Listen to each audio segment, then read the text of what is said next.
আসসালামু আলাইকুম বন্ধুরা, আপনারা সবাই কেমন আছেন?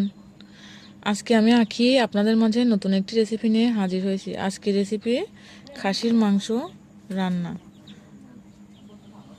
খাসির মাংস কিভাবে রান্না করতে হয়, সাথে কিছু আলু দিয়ে অল্প মাংস, সেই রেসিপিটা আপনাদের মধ্যে শেয়ার করব। বন্ধুরা, প্রথমে নিয়ে নিয়েছি জিরা বাটা,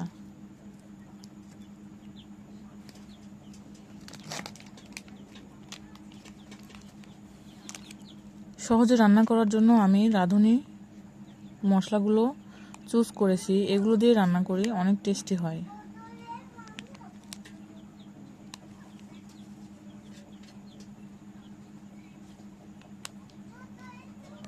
দিয়ে দিব মরিচ গুঁড়া, এখন দিয়ে দিব ধনিয়া গুঁড়া, এখন দিব হলুদের গুঁড়া, দিয়ে দিয়ে দিলাম লবণ,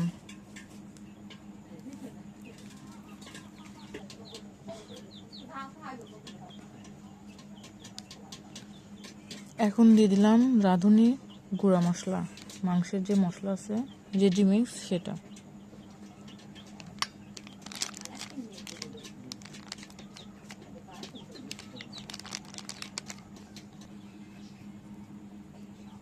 এখন দিয়ে দিলাম তেজপাতা,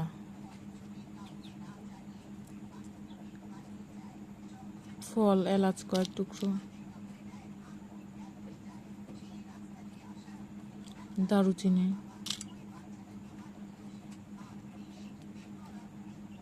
রং,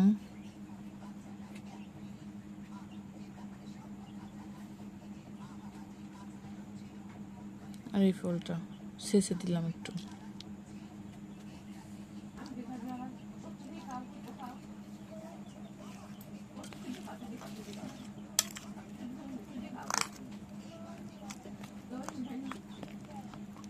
হালকা একটু পানি দিয়ে সব মশলাগুলো মিক্স করে নিলাম। বন্ধুরা, এখন চলে আসলাম চুলায়। চুলায় কড়াই দিয়েছি, গ্যাস চালু করছি, কড়াই গরম হয়ে গেছে। এখন দিব তেল,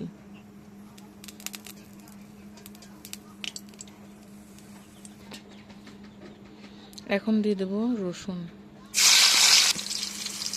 পেঁয়াজ কুচি,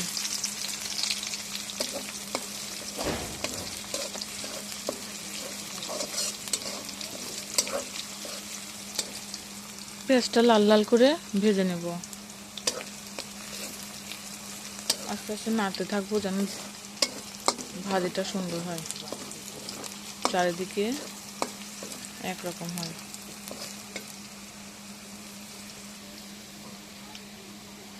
বন্ধুরা, এই পর্যায়ে দিয়ে দিব আমাদের যে মশলাটা রেখেছি সেটা।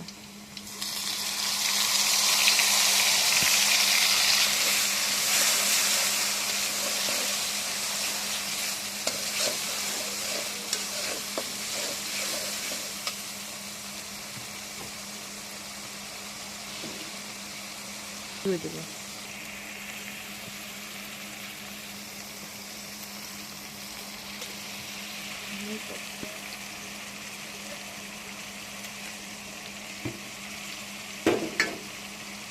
এই পর্যায়ে নাড়তে থাকবো বন্ধুরা।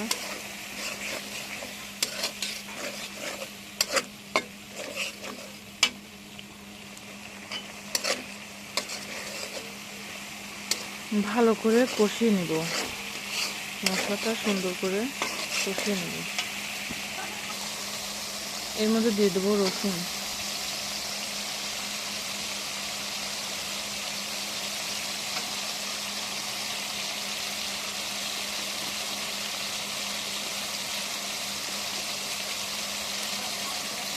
পেঁয়াজ। আমি এখানে বাটা পেঁয়াজ রসুন ইউজ করি নাই, এভাবেই রান্না করি, দেখেন অনেক টেস্ট হয়।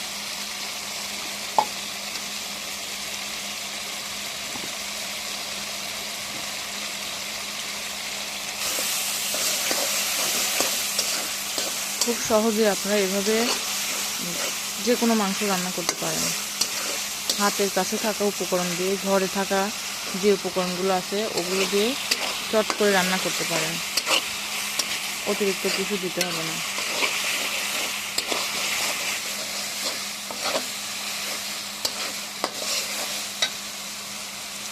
বন্ধুরা এবার দিয়ে দেব মাংসের টুকরোগুলো।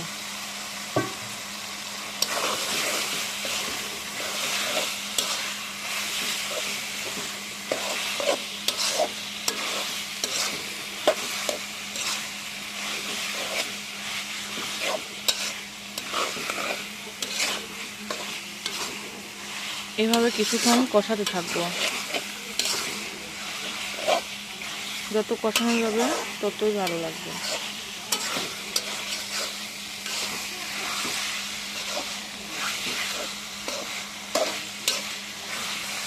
এই পর্যায়ে দিয়ে দেবো কয়েকটা কাঁচামরিচ।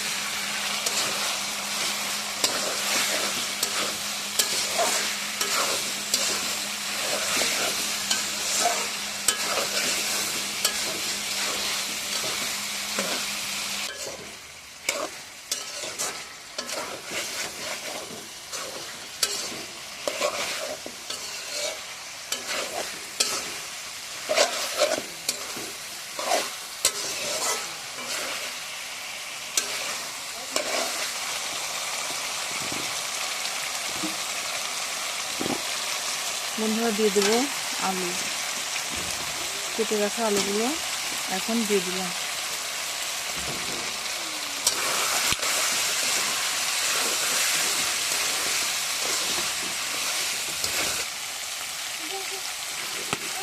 একটু লবণ দিলাম, লবণ কম হয়েছে তাই স্বাদ মতো লবণ দিলাম।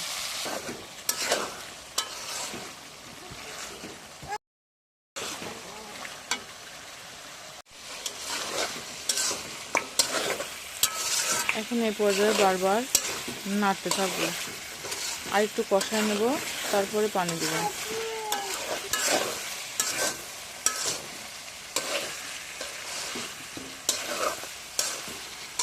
বন্ধুরা এই পর্যায়ে মাংস কষানো হয়ে গেছে, দেখুন তেল উঠে আসছে, মাংসটা ফুল কষানো হয়ে গেছে।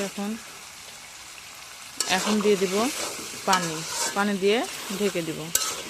দিবেন গরম পানি, ঠান্ডা পানি দিলে স্বাদ নষ্ট হয়ে যাবে।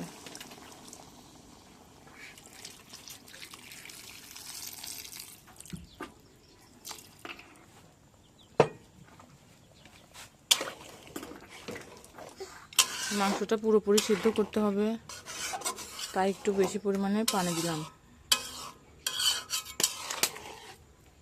এখন ঢাকনা দিয়ে ঢেকে দিব।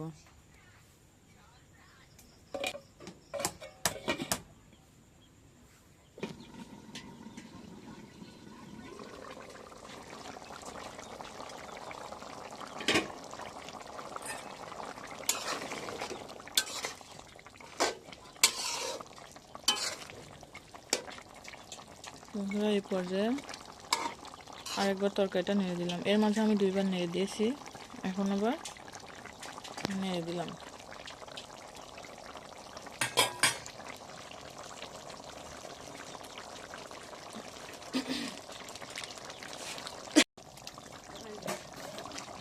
বন্ধুরা এই পর্যায়ে দিয়ে দেব গরম মশলার গুঁড়া।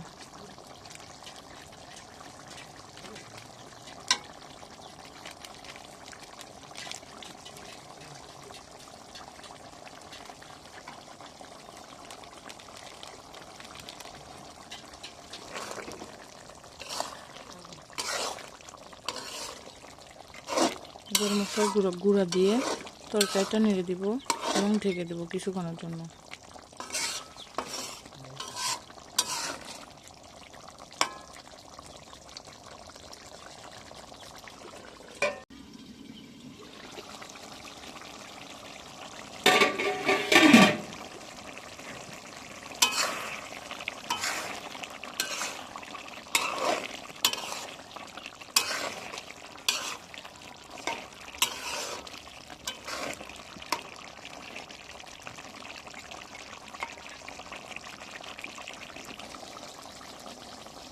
বন্ধুরা এই পর্যায়ে হয়ে গেছে আমার মাংস রান্না।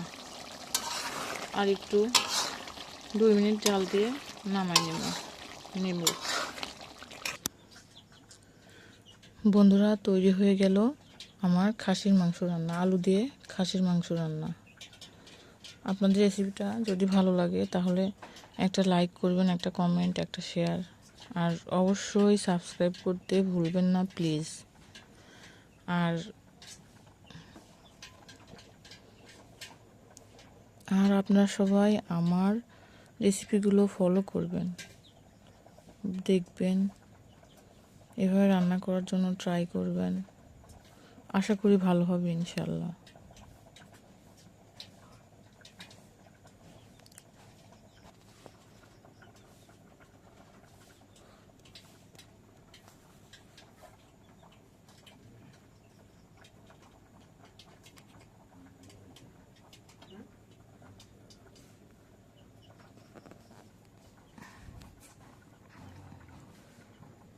দেখুন মাংসটা কত সুন্দর হয়েছে, দেখতে যেমন সুন্দর খেতেও তেমন সুন্দর।